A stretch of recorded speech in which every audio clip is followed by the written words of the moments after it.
Hello everyone.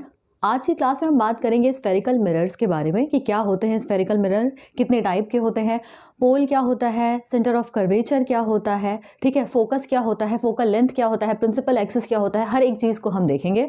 ठीक है, बिना किसी कॉम्प्लेक्सिटी के बहुत ईजी वे में चीज़ों को देखेंगे। तो सबसे पहले जो मिरर होते हैं आपको पता होगा कि मिरर में एक साइड जो होता है, जो एक सर्फेस होता है वो बिल्कुल प्लेन होता है और दूसरा सर्फेस क्या होता है, कोई ना कोई लेयर उस पर होती है, रेड कलर की या फिर ब्लैक कलर की, उस पर कोटिंग करते हैं। ठीक है, तो स्फेरिकल मिरर बेसिकली क्या होते हैं, स्फेयर शेप के मिरर होते हैं। स्फेयर शेप मतलब ऐसा नहीं कि पूरा का पूरा स्फेयर होता है, उसका एक पार्ट होता है, उसका सेक्शन कटा हुआ होता है, जिसे कि हम क्या बोलते हैं, स्फेरिकल मिरर बोलते हैं। स्फेरिकल मिरर बेसिकली दो टाइप के होते हैं, एक होता है आपका कॉन्वेक्स और दूसरा क्या होता है, कॉनकेव। Concave and convex. ठीक, तो ये दो तरीके के क्या होते हैं, मिरर होते हैं, कॉनकेव एंड कॉन्वेक्स। अब अगर हम बात करें कि कॉनकेव मिरर कैसा होता है, तो अगर आप देखो तो जो कॉनकेव मिरर होगा वो कुछ इस तरीके से दिखाई देगा आपको। ठीक है, कॉनकेव जो मिरर होगा वो क्या होगा, इस तरीके से दिखाई देगा, कुछ इस तरीके से गहरा पोर्शन क्या होगा, ये इस तरीके से मुड़ा होगा। कॉन्वेक्स की अगर हम बात करें तो कॉन्वेक्स में क्या होता है, ये चीज़ जस्ट इसकी उल्टी होती है, यानी कि बाहर वाला जो पोर्शन होगा वो थोड़ा उभरा हुआ होगा और ये क्या होगा, इस तरीके से कर्व होगा। बेसिकली अगर हम कहें यहाँ पर कि यहाँ पर जो कर्व होता है या तो वो इनवर्ट की तरफ होगा या तो आउटवर्ड की तरफ झुका हुआ होगा। तो अगर हम यहाँ पर देखें तो ये क्या है, इनवर्ड हो गया, और कॉन्वेक्स क्या हो जाएगा, आउटवर्ड। ये क्या हो गया, इनवर्ड। ठीक, और दूसरा क्या हो जाएगा, आउटवर्ड। आउटवर्ड कौन सा होगा, कॉन्वेक्स मिरर होगा, और इनवर्ड कौन सा होगा, कॉनकेव मिरर होगा। तो सिंपली अगर देखा जाए कि कॉन्वेक्स और कॉनकेव मिरर क्या होता है, तो कॉनकेव जो होगा वो इनवर्ड डायरेक्शन में थोड़ा सा झुका होगा और कॉन्वेक्स जो होता है वो आउटवर्ड में होता है। सिंपली अगर इसको देखना चाहो तो आप स्पून जो होता है, स्पून की हेल्प से भी आप इसको समझ सकते हो कि जो सीधा चम्मच होगा वो क्या होगा, कॉनकेव होगा, और चम्मच को अगर आप उल्टा कर देते हो, स्पून को उल्टा कर देते हो, तो वो क्या हो जाएगा, कॉन्वेक्स हो जाएगा। अब बात कर लेते हैं कुछ इंपॉर्टेंट पॉइंट्स की। फॉर एग्जांपल सबसे पहला जो पॉइंट है, पोल। ठीक है, पोल क्या होता है, centre of the reflecting surface is called pole. तो अब देखिए ये क्या है, ये रिफ्लेक्टिंग सरफेस है। ठीक है, ये रिफ्लेक्टिंग सरफेस है और इसका जो सेंटर होगा, कहीं ना कहीं तो बीच होगा ना इसका, कहीं ना कहीं तो सेंटर होगा। तो जो सेंटर होगा वो क्या होगा, पोल होगा, और इसको नॉर्मली हम डिनोट करते हैं कैपिटल P से। इसी तरीके से अगर कॉन्वेक्स मिरर की बात करें तो इसका भी क्या होगा, कहीं ना कहीं सेंटर होगा, इस कर्व का क्या होगा, सेंटर होगा। यहाँ पर ये मान लेते हैं, यहाँ पे कहीं बीचों बीच में आएगा सेंटर, तो ये क्या हो गया, इसका पोल। ठीक, तो ये क्या चीज़ हो जाएगी, इनके पोल्स हो जाएंगे। अब हम बात करें सेंटर ऑफ कर्वेचर की। सेंटर ऑफ कर्वेचर क्या होगा, अब हमने यहाँ पर देखा है कि स्फेरिकल मिरर्स होते हैं, तो स्फेरिकल मिरर होने का मतलब क्या है कि वो स्फेयर का पार्ट होगा, स्फेयर से ही बना होगा। अगर मैं यहाँ पर इस कॉन्वेक्स मिरर को लेके चलते हैं हम यहाँ पर, तो एक बात बताइए, अगर मैं इसको पूरा इस तरीके से करना चाहूँ तो क्या होगा, ये क्या है, एक स्फेयर का फॉर्मेशन कर रहा है या नहीं कर रहा है। जब ये चीज़ क्या है, यानी कि ये एक स्फेयर का पार्ट है, जो हम मिरर पढ़ रहे हैं कॉन्वेक्स या फिर कॉनकेव मिरर, वो क्या है, स्फेयर का पार्ट है। तो ये इस तरीके से पूरा स्फेयर बनता है। अगर कॉनकेव में देखना चाहो तो उसमें भी आप देख सकते हो, ये क्या हो सकता है, ये पूरा का पूरा क्या बनेगा, एक स्फेयर बनेगा। तो स्फेयर का फॉर्मेशन होगा और इस स्फेयर का जो सेंटर होगा वो क्या होगा, सेंटर ऑफ कर्वेचर होगा। क्लियर है बात, पूरे स्फेयर का जो सेंटर होगा वो क्या होगा, सेंटर ऑफ कर्वेचर होगा। इस पूरे स्फेयर का सेंटर यहाँ समथिंग यहाँ पे लाई करेगा, तो ये क्या हो जाएगा, ये सेंटर ऑफ कर्वेचर, जिसको कि हम कैपिटल C से डिनोट करेंगे। इसी तरीके से अगर कॉनकेव की बात करें, ये थोड़ा सा टेढ़ा बन गया है, अगर हम कॉनकेव की बात करें तो यहाँ पर इसका, इस स्फेयर का जो सेंटर होगा वो क्या होगा, सेंटर ऑफ कर्वेचर होगा। क्लियर है बात, तो हमें क्या पता चल गया, अभी पोल्स के बारे में पता चल गया और सेंटर ऑफ कर्वेचर के बारे में पता चल गया। अब बात कर लेते हैं प्रिंसिपल एक्सिस के बारे में।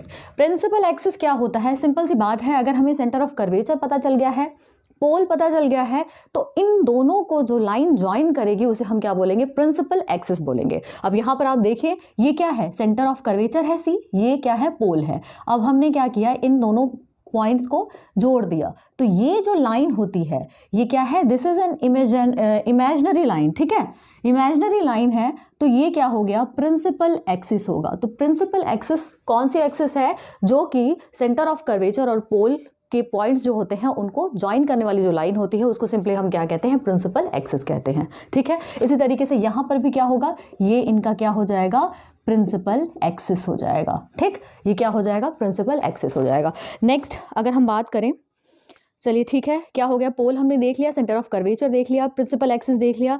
अब बात कर लेते हैं ये जो मिरर हैं, ठीक है, कॉनकेव या कॉन्वेक्स मिरर हैं, उनमें किस तरीके से रिफ्लेक्शन होता है। अगर मैं बात करूं, हमारे पास क्या है, ये क्या है, एक तरीके का कॉनकेव मिरर है, ठीक है, कॉनकेव मिरर है। अब ये क्या है, ये यहाँ पर प्रिंसिपल एक्सिस है, यहाँ पर मान लेते हैं सेंटर ऑफ कर्वेचर, ये इसका पोल हो गया। मिरर का नाम हमने रख दिया M एंड N, ठीक है, जो एक्सट्रीम एंड है इधर M, इधर का एक्सट्रीम एंड जो है वो N से डिनोट कर दिया। अब मान लेते हैं कि इसमें रेज फॉल कर रही हैं, ठीक है, रेज फॉल कर रही हैं। ये डायरेक्शन रेज की क्या है, ये पैरेलल रेज हैं जो कि कॉनकेव मिरर पे फॉल कर रही हैं। अब किस तरीके से इनका रिफ्लेक्शन होगा, मतलब किस तरीके से वापस आएंगी, तो वापस कुछ इस तरीके से आएंगी। ये क्या होंगे, यहाँ से ये बेंड हो जाएंगी, ठीक है, ये यहाँ से बेंड हो जाएंगी, ये भी क्या हो गया, यहाँ पर बेंड हो गया, ये भी बेंड हो जाएगा। तो ये क्या होगा, ये यहाँ पर एक पॉइंट पे मीट करेंगे, प्रिंसिपल एक्सिस पर एक कोई पॉइंट मिलेगा जहाँ पर ये सारे रिफ्लेक्ट करके एक पॉइंट को कट करते हो जाएंगे। तो जिस पॉइंट पे ये सारे मीट करेंगे या इंटरसेक्ट करेंगे, वो जो पॉइंट होगा उसको हम बोलेंगे फोकस, ठीक। और फोकस को हम यहाँ पर डिनोट करेंगे कैपिटल F से, क्लियर है। तो वो पॉइंट जहाँ पर जितने भी रिफ्लेक्टेड रेज हैं वहाँ से क्रॉस करते हुए जाएंगे या इंटरसेक्ट करते जाएंगे, उसको हम बोलेंगे फोकस। और यहाँ से ये जो पोल है और फोकस के बीच की जो डिस्टेंस होती है उसको हम बोलते हैं फोकल लेंथ, ठीक है। P एंड, या कह लो यहाँ पर distance between P and F, P is pole and F is focus. तो यहाँ पर इसको क्या बोलेंगे, फोकल लेंथ बोलेंगे, ठीक है, फोकल लेंथ। और ये इसको नॉर्मली हम स्मॉल f से डिनोट करते हैं। इसी तरीके से अगर हम कॉन्वेक्स की बात करें तो कॉन्वेक्स मिरर में कुछ इस तरीके से होता है। अब यहाँ पे देखो कि ये क्या है, ये कॉन्वेक्स मिरर है, ठीक। अब यहाँ पर ये, यहाँ पर समझिए ये क्या है, ये पोल है, यहाँ पर कहीं सेंटर ऑफ कर्वेचर होगा इधर, है ना, इसका सेंटर ऑफ कर्वेचर तो इधर ही होगा।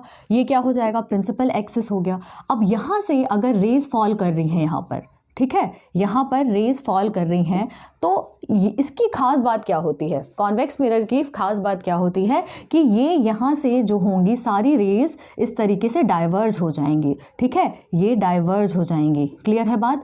अब डाइवर्ज हो गई, अब इनको अगर हम दूसरी साइड, मतलब जिधर सेंटर ऑफ कर्वेचर है, अगर अब उधर हम एक्सटेंड कर दें इन लाइन्स को, तो कुछ इस तरीके से, मतलब ये ज़्यादा डाइवर्ज हो गई हैं, थोड़ी सी आप देख लीजिए उसको, ये इस तरीके से, ये इस तरीके से, क्लियर है बात। अब ये चीज़ क्या होंगी, यहाँ पे किसी पॉइंट पे मीट करेंगे, ये इधर मीट करेगा, ये इधर मीट करेगा, तो जहाँ पे मीट करेंगे ये सारे पॉइंट्स, वहाँ पे क्या हो जाएगा, ये मिलेगा आपको फोकस, ठीक। और P एंड F की डिस्टेंस जो होगी यहाँ से यहाँ तक, वो क्या हो जाएगी, फोकल लेंथ, यानी कि स्मॉल f ये हो जाएगा, ठीक। तो आई होप आपको ये चीज़ें समझ में आई होंगी। कॉन्वेक्स कॉनकेव मिरर क्या होता है, पोल क्या होता है, सेंटर ऑफ कर्वेचर क्या होता है, प्रिंसिपल एक्सिस क्या होता है, किस तरीके से ये रेज इधर से उधर जाती हैं, ठीक है, और फोकल लेंथ क्या होता है, ये सारी चीज़ें हमने देखी हैं। बाकी नेक्स्ट क्लास में कुछ और चीज़ें देखेंगे। Thank you so much for watching.